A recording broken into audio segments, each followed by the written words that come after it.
И така, здравейте приятели, казвам се Иван Георгиев и вие сте с Контратеза. Днес ще поговорим за цените в България и в другите държави, ще поговорим за Австрия и защо главно австрийците отказват да ни дадат зелена светлина за Европа. Ще поговоря и за интернета в България, как е структуриран, как е изграден, кога започва цялата история на интернета в България, кои са фирмите, кои са хората, които държат някои от сървърите в България и така нататък. Ще ви поговоря и за двойното гражданство и защо толкова набързо приеха Конституцията. Ще поговорим за социалните помощи, кой ползва привилегии от тази история. Първо ще започнем с цените, като за тях бях повлиян от едно клипче на една млада дама, която беше споделила в социалните мрежи, че цените в Англия са доста по-ниски, отколкото в България. Това е така, защото в Англия имат добра политика, която е насочена към хората и имат много добро производство на зеленчуци и на всичко останало. Тяхната индустриална инфраструктура е доста добре развита, за разлика от нашата, която в последните 30 години вместо да се развива беше убивана. Англичаните, знаете, при тях е локализирано и всяка местност има доста голям брой фермери, които произвеждат различни култури, така засищат пазара, вътрешния пазар. Англия също така, докато не засити вътрешния си пазар, тя не внася никакви стоки. Общо взето, в България това нещо е убито, в България няма производители, нямаме вътрешен брутен продукт, който да държи икономиката ни на крака. Също така в България през последните 30 години всичко беше разпродавано, разграбвано, унищожавано и така нататък. До сега не съм срещал друга държава, в която всичко е изградено да бъде разрушено и да се мъчат да го строят наново. Това е, съжалявам за израза, но това е неадекватна история. Та искам да продължа напред, като обясня, че ние няма на какво да стъпим, за да имаме икономика и да имаме развитие. Тоест, ние не произвеждаме нищо, при нас всичко е внос и ние сме зависими от трети държави, които ако решат да ни спрат вноса и стане нещо, че трябва да затвориме границите, ние ще умрем от глад. Общо взето, това е по въпроса за цените, нямам какво друго да добавя, оставям размишленията на вас. Сега искам да обърна внимание на Австрия и на Европейския съюз. Ще се опитам да бъда максимално кратък и да компилирам информацията, да ви я представя сбито. Австрия, както знаете, в миналото на няколко пъти е попречвала на България тя да се развива и да просперира. Австрия на няколко пъти е бутала България в ръцете на Османската империя и не само. Тя е причината за края на Втората българска държава. Убиват Иван Шишман, сина му приема исляма и слиза надолу към Турция. В тази връзка Австрия на няколко пъти е пречила за това нещо, като с Англия и Германия застават зад орязването на Сан-Стефанска България. Това нещо не е случайно и не за пореден път Австрия ни показва с извинение среден пръст за влизането ни в Европейския съюз. Тя не иска ние да бъдем част от Европа. Понеже България е доста древна държава, България е държава с много голяма история, България е имала цивилизации от преди Христа, т.е. България е държавата или по-скоро територията, където са тръгнали доста цивилизации в световен мащаб, помогнали за развитието на човешката раса. Това е, може би, една от причините. Няма как да бъда сигурен на 100%. Има някакви теории на различни изследователи, професори и така нататък, които твърдят, че България е навътре в нещата. Но да се върнем на Австрия и Европейския съюз. Австрия, както знаете, А1 е австрийска компания. А1 приватизираха доста голяма част от интернет компании, малки цифрови интернет компании, които бяха погълнати от тях. В Ямбол мисля, че имаше една-две такива компании. Крайният източник на интернет в крайна сметка се оказва А1. В България интернета се купува мисля, че се взима от Америка, като Европейския съюз ползва интернет от Америка. Не знам дали имат изградена мрежа, която да е тяхна, т.е. да е на Европейския съюз, да е изцяло европейска, за да могат те да предоставят и да продават интернет. Интернета в България е изграден от една фирма цифрови системи, която фирма се държи от мъж и жена, или по-скоро не знам дали са мъж и жена, може да са брат и сестра или нещо такова, но те са руски граждани. Тоест цялата интернет мрежа в България е изградена и се държи от руски граждани. Те са с руски имена и така нататък. Информацията е официална. Ако влезете в регистър BG и проверите dixis.bg, защото Dixis е сайта на цифрови системи. Цифрови системи е фирма базирана във Варна. Домените са във Варна. Фирмата е регистрирана в Бургас. Фейсбук и Инстаграм също се държат от едни и същи хора. Това са лица, които са свързани с различни компании, като казина, ротативки, хазарт, магазини за пури и други тем подобни неща, с баскетболния отбор на ЦСКА и така нататък. Говоря за Facebook и Instagram.bg. Всичко, което е на .bg, се държи от българи. Това се отнася за всяка една местност в България или по-скоро област, защото всяка област в България се държи от местни феодали, които разпределят и определят стандарта на живот и развитието в арените градове и села. Те се държат от определени хора, които се разделят, как да го кажа, порциите на властта, както някои хора казват. Но в момента факта, че ДПС определят нещата на България, трябва да ви е показателен, защото според мен Австрия и Германия са едно и също нещо, както Англия и Америка са едно и също нещо, както Англия, Америка и Австралия са едно и също нещо, както Канада, примерно, и комунистическия свят са едно и също нещо, понеже знаете, че Канада е комунистическа държава, Русия и Америка никога няма да се сбият двете държави, защото те работят заедно и сега ще ви дам пример за това. Интернетът е изграден от руски граждани в България, но се купува от американски фирми. Една от фирмите е Cisco System. От 1992 до 1997 оперира в България. Тоест, цифрови системи закупува интернет от Cisco Systems, като от 1991 до 2002 работи с Telebit, от 1998 до 2002 работи с Payton Electronics. Cisco System и Telebit са фирми регистрирани в Калифорния. А Payton Electronics мисля, че беше в Мелбърн, ако не се лъжа. Тези компании са американски. Интернет мрежата е изградена от руснаци. Оттам нататък вие сами трябва да се отговорите на въпроса какво се случва в България. В България няма нищо българско, само име е България. Всичко останало не е българско, всичко останало се държи от външни фактори, тайни служби и така нататък. Това смисъл трябва да ви отговори на вас на въпроса защо се случват всички тези неща и защо България е разделена на два фронта, защо едните са опозиция, другите са, как да кажа, евроатлантици и така нататък. Това се случва, защото едната част играят с едните, а другата част играят с другите. И няма как България да се измъкне от това нещо, понеже представете си, че тя вече е хваната в капана и всичко е с цел териториално правомощие над самата държава. Ние като нация сме малък народ, вече сме обезоръжени, нямаме нищо,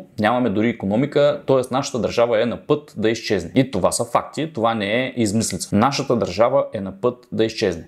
Тази джендър идеология, която се прокарва съвсем внимателно, тя е насочена, за да може да се намали популацията в самата нация, да може децата да стават с все по-занижени знания и култура, да може всичко да се превърне в един огромен разврат и разсепия, така да го кажа. Като всички традиционни ценности, като семейни ценности, като морал и чест трябва да бъдат заличени от човешкото съзнание, понеже в миналото голяма част от хората споделят, че България е една от основополагащите държави с традиционни ценности и морални ангажименти към човечеството. Гледах и по БНТ лекция за ромите, които ги представят като хора, които идват от Египет и от Индия. За мен циганите в България идват от Индия и те са най-долната каста. Всичко останало, което се говори и се споделя, са пълни простоти. Циганите са нещо, което е вредно за България и нещо, което е паразит, така да го кажа. Те са като кърлежите и точно това е определението за тях, кърлежи. Защото те се залепят за една икономика и смукват я доколкото могат и оттам нататък се местят на следващата. Това е доста позната идеология за евреи. Евреите правят абсолютно също. Евреи има в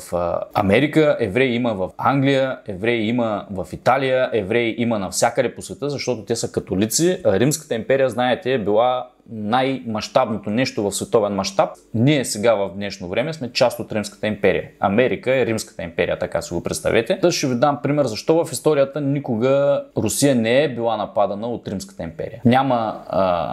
Тя никога не е била окупирана и как да го кажа, никой никога не е успявал да надмине Русия и да окупира Русия или по някакъв начин да превземе Русия. Това е невъзможно, това няма как да се случи, защото Русия и Америка са едно и също нещо. И това ще продължавам да го твърдя forever. Който си мисли, че тези двете държави воюват, това са пълни глупости. Това е един цирк за пред хората, уж че те си пречат и така нататък, но това е пълна измислица, защото ако Русия и Америка се сбият, това означава, че третата сила по големина ще вземе надмощие на двете държави и тя ще стане определящ фактор в света. Така, спирам до тук с цялата тази глупост и искам да обърна внимание сега вече на нещо много важно за нашата държава и това са двойното гражданство и социалните помощи. И защо толкова ударно приеха Конституцията за двойното гражданство? Конституцията бе променена за двойното гражданство, понеже сега ще имат право хора с двойно гражданство да стават депутати в парламента.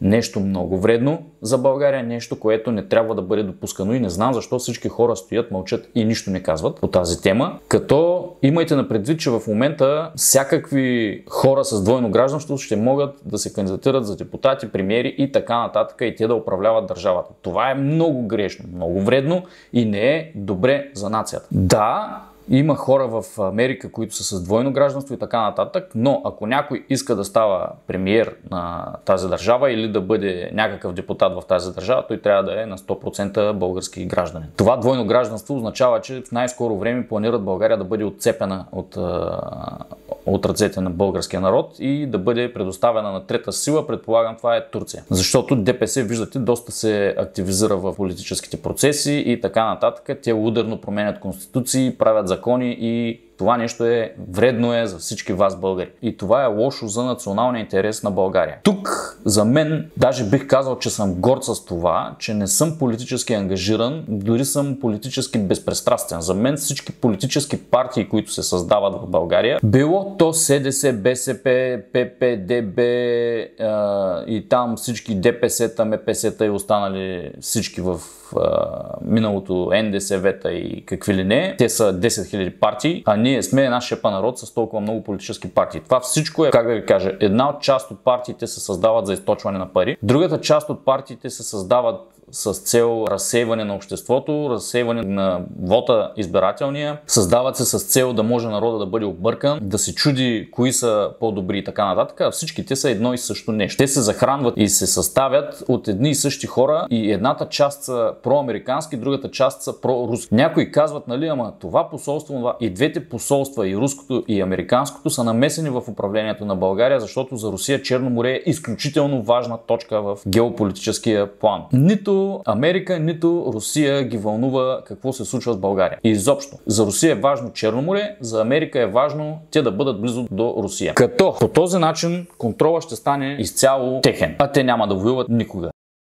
За социалните помощи искам да кажа, че след като промениха конституцията хора с двойно гражданство да могат да стават депутати, приеха и ударно социалните помощи, детски помощи и така нататък. От тях ще бъдат облагодетелствани само единствено цигани. Понеже в България, знаете, раждаемостта на българските граждани е изключително ниска и българските семейства имат по 1-2 деца максимум. Много рядко се случва някой да има 2 деца, 3 или 4. А знаете, циганите имат по 6, 7, 10. При тях раждаемостта започва от 10 годишна възраст до 30 и няколко годишна възраст, те вече са баби. Те на 30 години вече са баби. Темпа, с който те се развиват, е изключително бърз. 1:40. На едно българче се раждат 40 циганчета. Това нещо трябва да ви задейства една лампичка и да ви обясни какво се случва в държавата. Отделно сега, когато приемат закона с двойно гражданство, това означава, че хора от трети страни ще могат да се кандидатират за депутати. Те ще могат да приемат закони и да решават съдбата на България. Нещо, което е много вредно. Ако влезем в Шенген, когато талибаните влизат в България, те трябва да се регистрират в първата държава, през която са минали. Това е България. Ако ги хванат някъде другаде, те ще имат право да ги депортират в първата държава, откъдето са регистрирани. Това е България. Един вид ние изчезваме супер бързо, в следващия момент ще докарат супер много талибани и ще стане много зле, защото ще бъдем превзети без да се налага да воюваме или нещо друго да правим. Това е идеята за цялото нещо и ако народа не започне по най-бързия начин да протестира, да се бунтува, да иска да промени нещата към национално добро и национално благо, ще изчезне самата държава. Това е лично мое мнение, защото това е план, по който се върви, план, който се действа по него и работи с пълна сила. Всичко, което се случва в държавата, се случва за да бъде разпродадена самата държава, да бъде заграбена, поробена, обезкостена. Фактите са такива. Не знам дали ще има оправия, не знам дали нещо положително ще се случи, но България трябва да започне да си отстоява собствените принципи и това е факт. Това е накратко, което исках да споделя и това е моето виждане за нещата. Благодаря ви. Вие бяхте с Контратеза, аз съм Иван Георгиев.